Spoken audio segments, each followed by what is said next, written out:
The Beverly Zeimet Show. Discovering you. Rewiring the brain. Rebuilding confidence. And harmonizing with nature. With over 4 decades of changing lives, your self-discovery archaeologist, get ready to be the best of you with your host, Beverly Zeimet. Hello and welcome to the Beverly Zeimet Show, where being the best you has just gotten easier. My guest today is Chelsea Carter. She's calling in from France.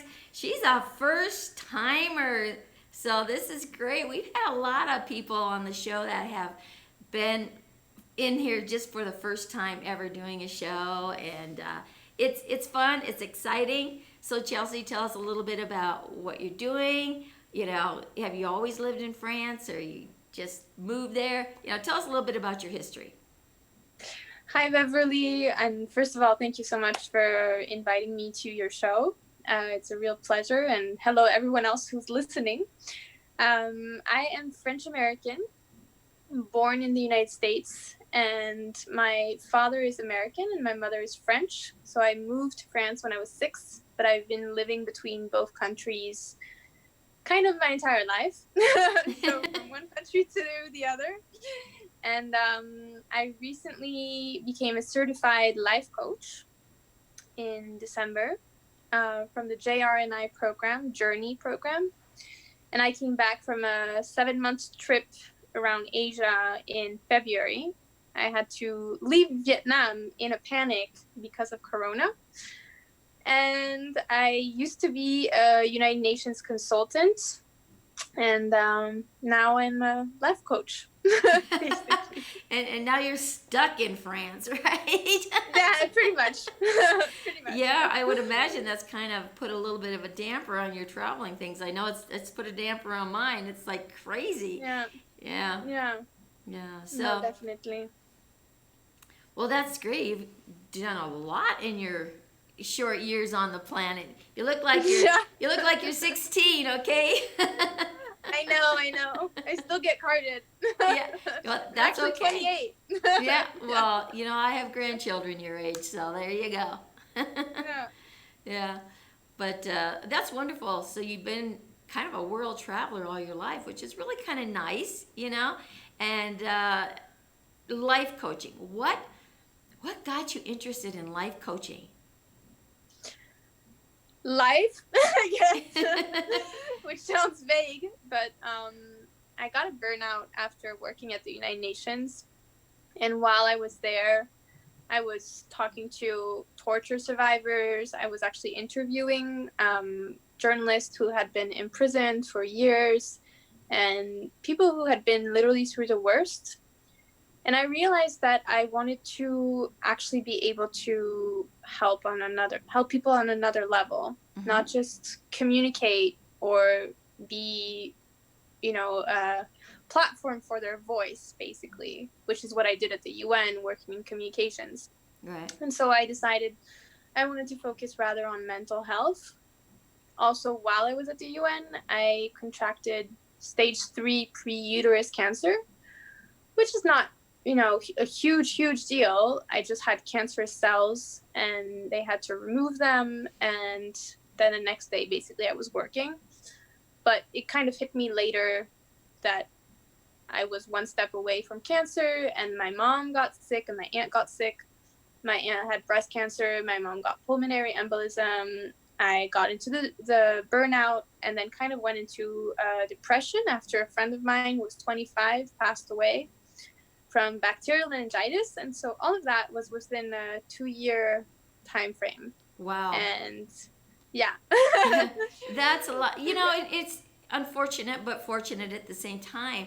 You know, when we have different things that happen to us, and especially, boom, boom, boom, boom, boom, it's like a major wake-up call, right? Mm-hmm. And it makes you look at life differently. And it's unfortunate that we have to have such sometimes drastic wake-up calls to pay attention to living in the present and what the now is all about, right? And we all get different wake up calls at different times of our lives. Some of us listen to them, some of us don't. You know, everyone is different. Everyone is here for a journey, and whatever that journey may be. And it sounds like every little step of the way, it was another like wake up time, wake up time. It's like, okay, what's the message? What's the message? God, spirit, whatever, right? What is it I'm supposed to be doing? And obviously, you've made the switch and found your passion as a life coach. You know, being able to serve others and help them in an avenue, you know, that was so needed in the mental health. You know, and back in the day when I was your age and younger, right? Mental health back in the 60s and the 70s and stuff had a whole different connotation than it does now, because it was more, the only thing back there was psychology or psychiatry, you know, and you went and we called them shrinks back then, you know. It was you went and seen a shrink, and he put you on medication, or he stuck you in one of those behind closed doors places, you know, and the so-called nut house. I mean, it was unbelievable, some of the verbiage and what it was, you know, the stigma that went with it. And as the years progressed and times started changing, you know, and it's sad because there's still a lot of that old stuff still taking place today, which is really sad. And it's kind of why I went the journey that I did as well, working in that mental and emotional, especially the emotional stuff is where I headed down the road to, because that was where my issues were lying, was with that anger and deep emotional stuff. So they're on the same platform, shall we say, and being able to recognize that and taking a look at today's world and how mental health is viewed differently from a lot of different directions, different modalities, and understanding and really getting into the basics of it, and not just something that, oh, well, your brain is fried, so therefore we got to give you a pill and shove you in a dark room or something, tie you up, you know. I mean, it's crazy. You know, so it's, you know, kudos that you found this, you know, at this age and decided that, yeah, my life has to make more of a purpose. And we're all looking for that purpose, you know, and as we grow, that journey broadens and broadens and broadens. So it's amazing, you know, of the work that you're doing and the exposure that you had, like you said, with journalists and other people who are coming back into the system, so to speak, and what they actually experienced being in prison. It's a side of the world that most people have no clue, and especially if it's not a third world country. And I hate that word, but it's the only verbiage that we have currently, right? And it's like we're almost all of us are now in that some form of what we can actually say prison, right? With this whole COVID thing and the separation. So how do you view what's going on today in the world, you know, with the COVID isolation thing and the connection that you made with some of these people that were coming back through the system again to reunite after being imprisoned in different countries and stuff? How would you compare that mentally, shall we say, to then to now, and what you're seeing with your clients? I mean, I would say that there's a lot of different, it's a case by case thing. So I think that there are some people who are living in 10 meters square and 4 to 10 people maybe, and some other people are living in mansions or houses just in between. So I think the experience is so different for a lot of people. I would say though that there's this energy that is rippling across the world. Yes. And I felt it too, where people, even mentally, I think thought, you know, because I can't go outside, I kind of feel like now I need to go inside. And that, I think that scared a lot of people. And I also read it in a lot of posts and where people were kind of saying that, you know, now we need to actually get to know ourselves. And I think that's what scared people the most. I think that also people have been missing going out and having drinks and dancing and kind of what makes us human. and enjoying ourselves, enjoying life. Right. Well, it's true. It says socializing. People need people, right? Yeah, exactly. And when you look at some of the things that had progressed, with isolation, with cell phones and tablets, everybody's just kind of looking down here and doing this, there was a partial separation, yet you were still bypassing people and the motions were going, and it is true, going to the inside and taking a look inside. Everyone has had an opportunity to say, well, really, who am I? And sometimes that wake-up call isn't what they wanted.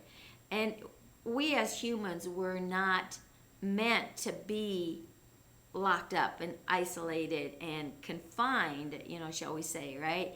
Especially when you've been active and out there in that interactive world, so the psyche plays a big part of that, and that's part of that whole mental health thing, right? So it's shifting from the exposure with others to all of a sudden not. When you look at the Zooms, like what we're doing right here, we look at the Facebook Lives, we look at all the social medias, we look at all the virtual this and virtual that.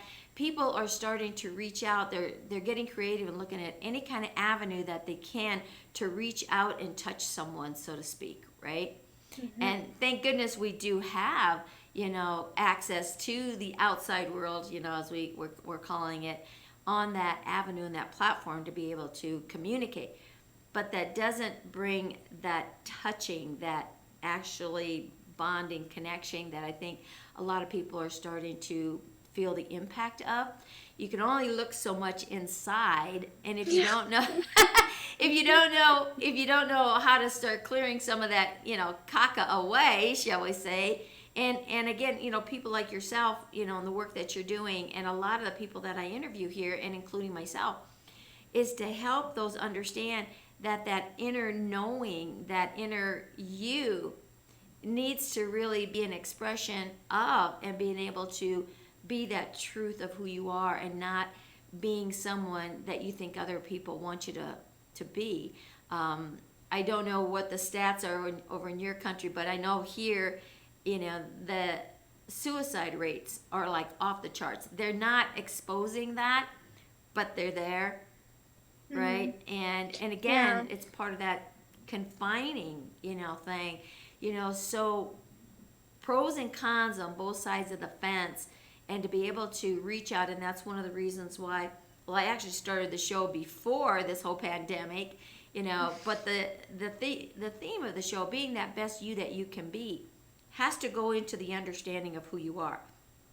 So when you're working as that life coach, you're basically helping people understand who their true identity is and what's their purpose, and that's probably one of the hardest things for people to discover, because there's so much static prior to. And again, it depends on the age bracket you're in, depends on what your background is, what's the old database and how do you get rid of it.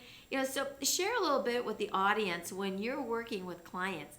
How do you converse with them, just on a general, because there are certain things I'm sure that you do with each of your clients. Yes, they're individual, but something to start to trigger that identity, that purpose, that meaningness, bringing meaningfulness back in their life, right? Mm-hmm. I mean, I would, in terms of everything you've said, I would definitely say that with my clients, all that I do as a life coach is really to reveal their true selves, which is exactly kind of what you were saying. Right. And it's not influencing or pushing or whatever else. It's really just asking questions and making sure that the person is receptive to those questions and Right. is actually answering truthfully and honestly, and just validating and mirroring back what they are saying, and realizing little by little as I go in a conversation with them who they are. So I sort of listen in and repeat back some of the things they've said. I pay attention to past tenses, present tenses, how they are talking about themselves in terms of the adjectives they're using. If they're actually saying, I'm ugly or I'm not enough or things like that, I kind of take a pause there, for example, and I sort of go, do you realize what you just said about yourself? And so it's really a matter of shifting. And we all need that shift at one point, myself included. I'm not going to be a hypocrite here. It's not because I'm a life coach that I've managed to figure everything out in life. No. And I think most life coaches should never say that, actually. I mean, I'm constantly working on myself to try to be a better version of myself. And at the same time, also accept who I truly am. Correct. Not pretending to be, like you said, someone else, as some people try to be, which is unfortunate, because we have all grown up and have been born in a unique way. There's no other person that is exactly like us. Even when we have a twin, we have slight differences. So there's no such thing as, looking like someone else, really. And I mean, it's understandable also that people want to have a tribe. And when I have people coming to me who are talking about, being a part of a tribe and being afraid of not being accepted, for example, I ask them, maybe it's the fact that, not that you're accepted from the tribe, but maybe this tribe doesn't belong to you. So is there a reason why you keep trying to fit in with that tribe when actually that's not your tribe? There's some other community out there for you. You don't have to fit in with what's so-called cool. Right. You can just fit in with people who feel real to you. I think that's the best. Yeah, that's very, very, very strong, wise words, that what you just said there. Because again, it is about that, because there's a fear of rejection.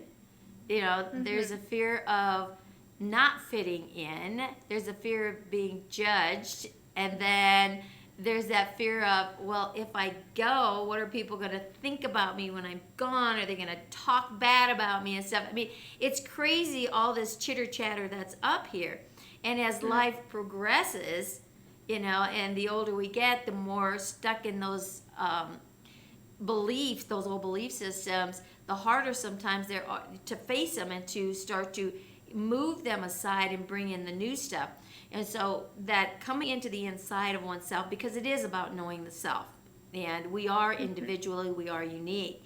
So the listening part of, and I'm really, really happy that you said that, because this is where people, I think, lose in conversations, regardless of what that conversation is, that the part of a conversation, the key is listening and asking the right questions. Right? We have all the answers to who we are and the purpose for being here. It's like a game of Jeopardy. Now, I don't know if you know Jeopardy, but it's a big show over here in the States, right?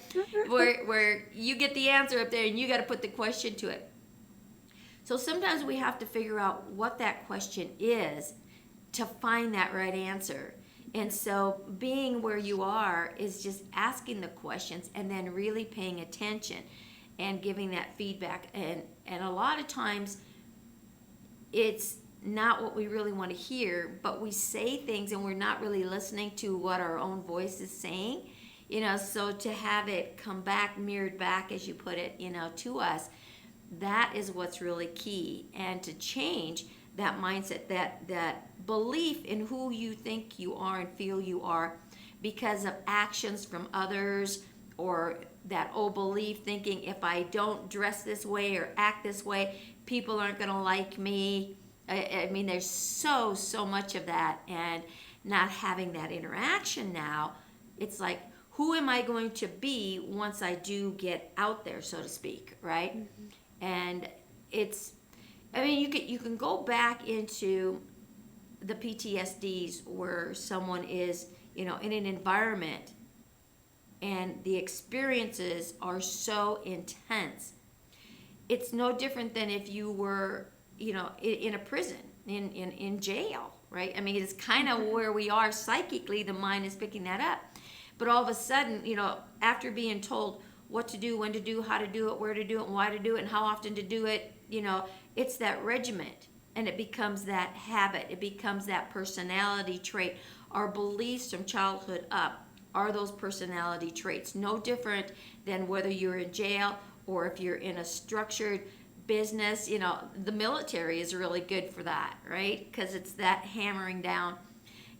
All of a sudden, you're not there. That's not the life as you know it then. Nobody prepares you once you're out there how to respond, because you're waiting for someone to tell you what to do, when to do, how to do it, where to do it, why to do, how often to do it, right?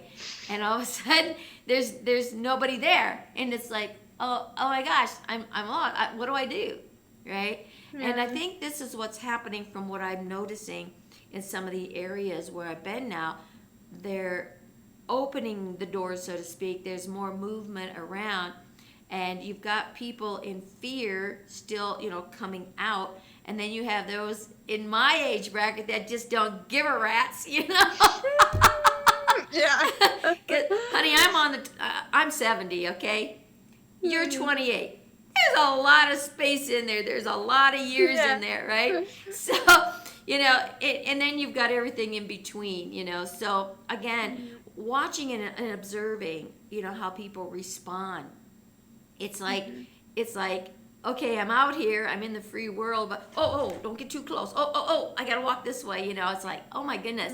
See, for me, that is so irrelevant, right? And people die every day. That's never gonna change.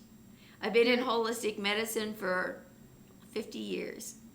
Okay, and wow. So it's all about, again, what you believe is going to manifest. And fear will manifest some of the most uncomfortable things out there, right? And we've been inundated with the news and all of that. And so, again, it is about the self. It's really understanding and learning, what are my beliefs and what is my truth? Do I really believe this, or am I just kind of nervous and scared of, but what if? The what ifs, I think, are more dangerous than anything, because the what ifs are what puts you in that stopping position to say, okay, which side of the fence am I going to jump on? Am I going to be over here or over here? You can't be both places at the same time. So you're either over here living in the fear, or you're over here living in the love. What's it attached to? Which direction are you going to go? And we all have that choice.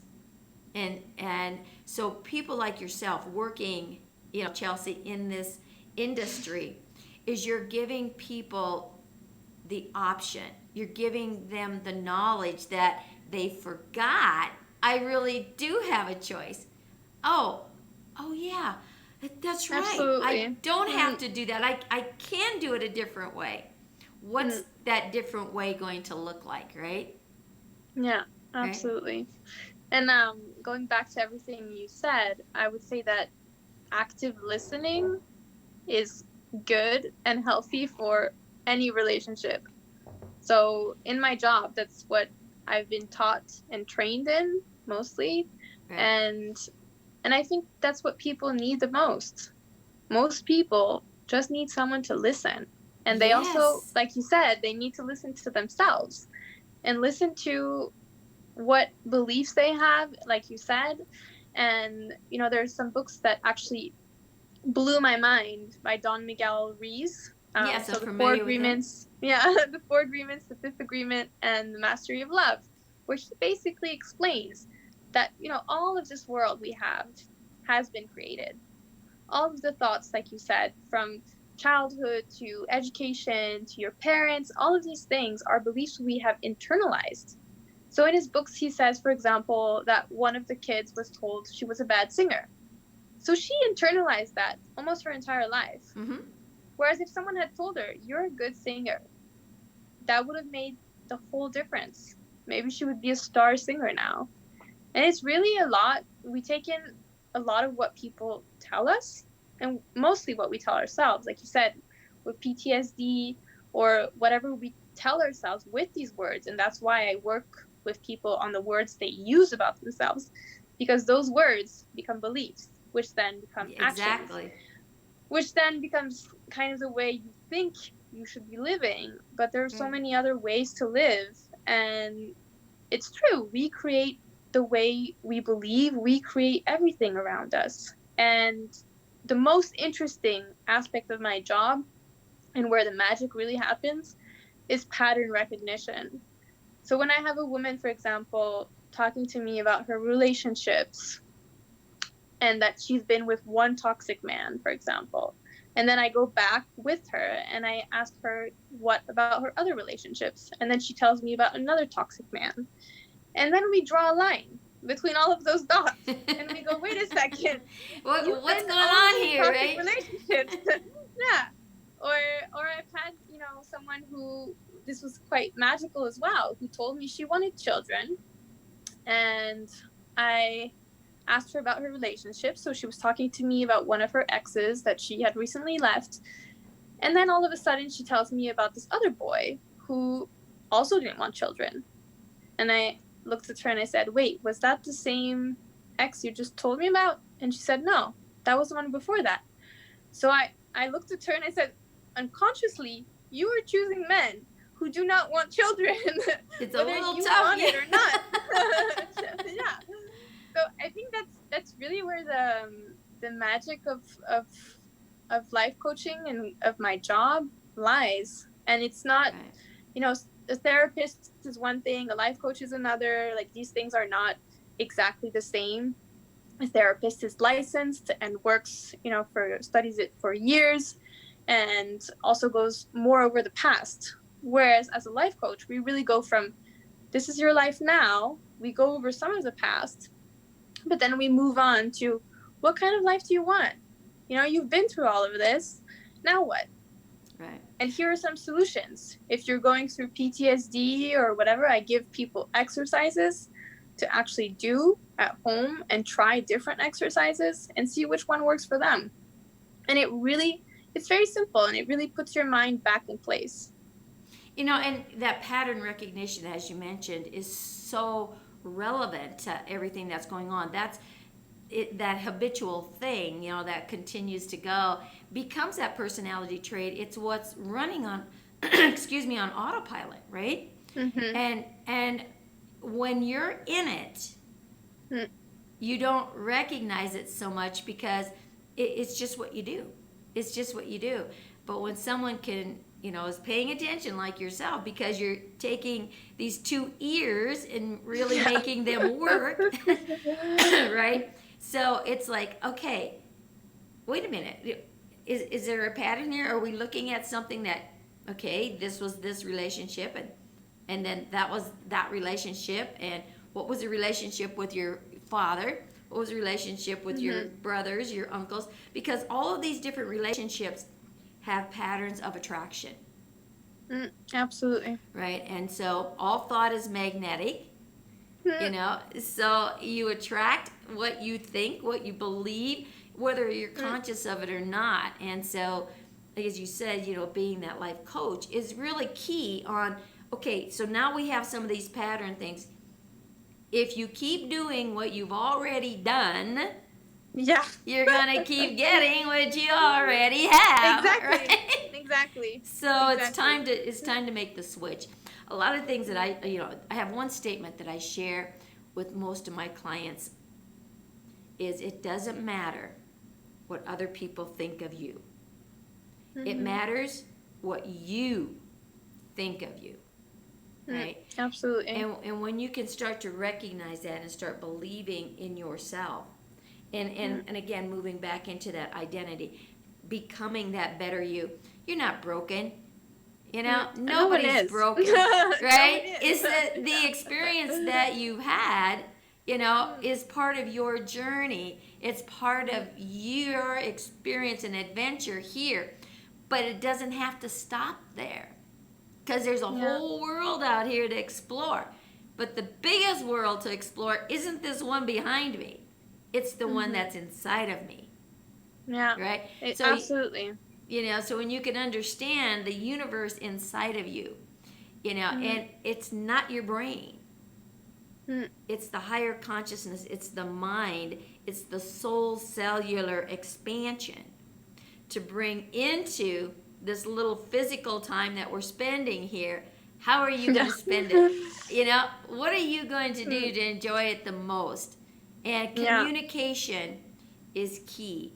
And I think we've all lived in a world where, and I'm sure you've seen it even in only your 28 years on the planet, is that lack of communication because of the fear of rejection, of being judged, especially, you know. And so we live that facade. We create that unreal person because we're afraid nobody's going to like us. You know what? There's billions of people on the planet. I guarantee somebody is going to like you just for you. You know, so you don't have to be a pretend you, right? Yeah, absolutely. So, absolutely. You know, this fear is what comes up quite a bit. You know, this fear. Having this conversation with a friend just the other day. And that's also why I became a life coach, because I'm always kind of the friend that people go to for advice. Right. And she was telling me about her relationships. And I kind of told her, listen, at some point you have to understand that if the guy leaves, he's the one losing. The winner will stay. You know, the fact that every single time we're afraid to actually have that person leave us, right. I'm like, good riddance. Get out of my life. Okay, you know, now that I learned the lesson here, they will be there. Next, it's true. Yes, you know, and it is true. And, exactly. I mean, if you're not meant to be, yeah, and open lines of communication are it's really important.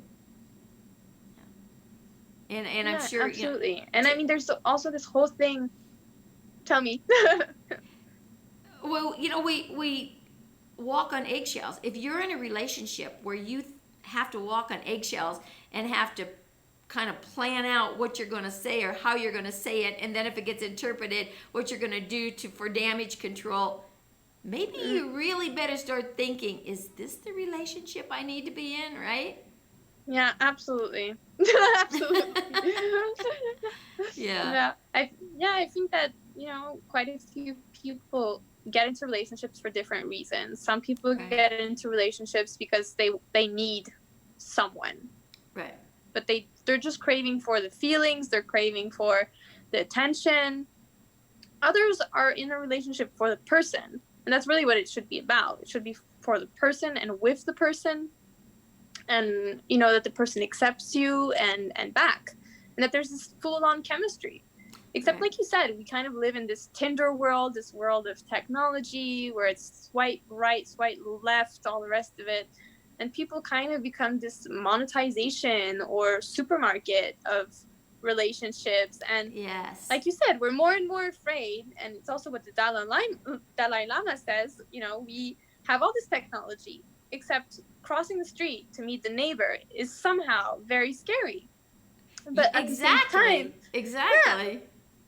and at the same time, this quarantine kind of showed us, okay, it's scary maybe now to go back outside again, but it's also normal to feel this way because when we haven't been exposed to other people, we are scanning for threats. So it's like we're in the wild again, and because we were not in the wild anymore, we're kind of going, okay, are there any you know, people who are gonna attack me? Well, what is the boogeyman gonna come out from behind that tree? You know, exactly.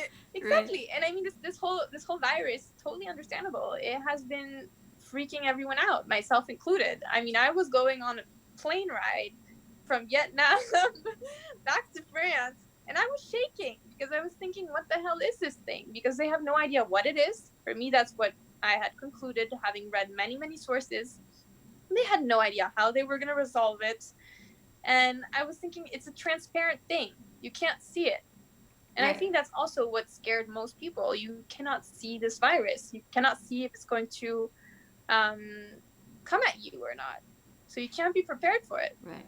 You said a key word here, transparent. Yeah. Transparent. You know, and what's not transparent can be scary. And I think that's what really scares a lot of people about finding the truth and revealing the truth about themselves, because it's a transparency that they really didn't have to look at, but they were kind of forced into it because you had all this time that you always had, but you can't fill it up with the things you used to fill it up with, right?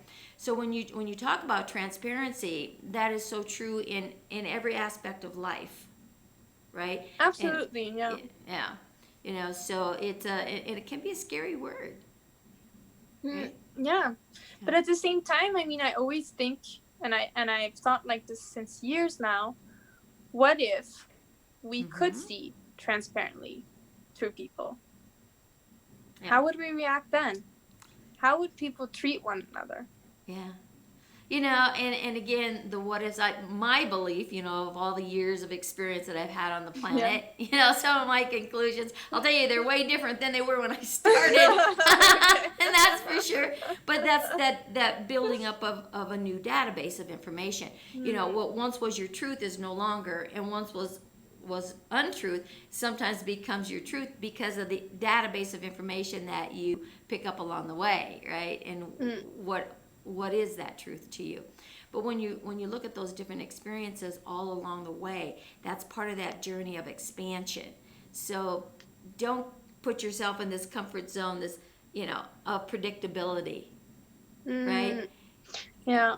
So when you can move into the world of unpredictability, and that's usually what fears people, and the greatest fear is fear itself. And if you created fear, you can create the opposite. We are in this world of duality, and good and bad, there really is no such thing. It's what your belief is, because what's good for you might not be good for somebody else, right? And vice versa. The right and wrong might be right for you, but not for that person. And it's honoring. Honor yourself for who you are, and then you can honor others for who they are. So understanding the negative positive is not good or bad. Negative is a charge, positive is a charge. Both negative and positive are needed in this planet, in this world that we're in. When you understand, those charges, you can take the lower vibration of the negative charge, which is necessary to balance that positive charge. And you put that fear, if you put that fear as your driving force behind a direction and a belief that you want, it will drive it to success. But if you let the fear squish, your dreams, so to speak, or what you're looking to get, if you allow that fear to over empower that, it's going to drive it down, and you're not going to attain what you're looking for. So know where you're putting your charges. Absolutely. And that will get you where you want to go. And you're the only person that can say, which direction am I going to go? Because you can't go both directions at the same time, right? You can't go left and go right at the same time. You can't go forward and backwards at the same time. It's impossible. It's totally impossible. Right? Yeah. No, I agree with you that, there's the yin and the yang, and there's also what you make out of it. Yeah. And I would say that there's also the shades of gray in between, which are really important as well in understanding a situation as a whole. Right. But also going back to what you're saying, I always tell my friends or even my clients, it's either you look at the flower growing in the pile of shit, or you look at the pile of shit. Yeah, that is so awesome. True, but it is true. It is true. You can't smell the roses if your nose is in the pile, right? Yeah, exactly. It's like, are you going to focus on the pile of shit, or are you going to focus on the rose? And it's really that. And once you understand this magic that you have in you to actually change the game, and like you said, we only have a couple of years on Earth, and that needs to hit people, but not in the wrong way. It needs to be a wake-up call of, you got to live. You got to live now. And that's right. If you're not, and you got to make the best of it. If you're not living, you're dying, right? And you can't be both. You can't be living or you're dying. You can't have them both at the same time. Yeah, so, exactly. I love what you just said. You either pay attention to the rose, or you pay attention to the pile of shit. Again, there's your options, right? And that is the most beautiful message to leave with the audience here. And we're winding down. That was perfect. That was perfect. Yeah. Chelsea, thank you so much for coming on the show. It's been a delight, and I hope you enjoyed your first exposure to the camera. I really did.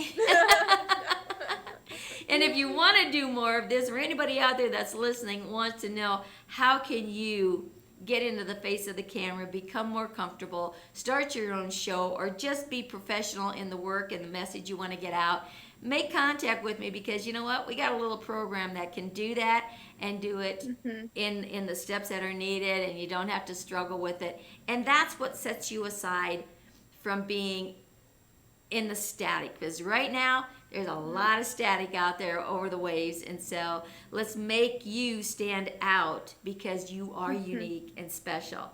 So Chelsea, thank you so much for being here. Thank you, Beverly, and so are you. Thank you. We'll have to do this again someday, right? Yes, definitely. All right, so much. it's time to go out and say, be that best you that you can be, because Chelsea and I are going to be the best we can be. Thank you all, and see us on the next show.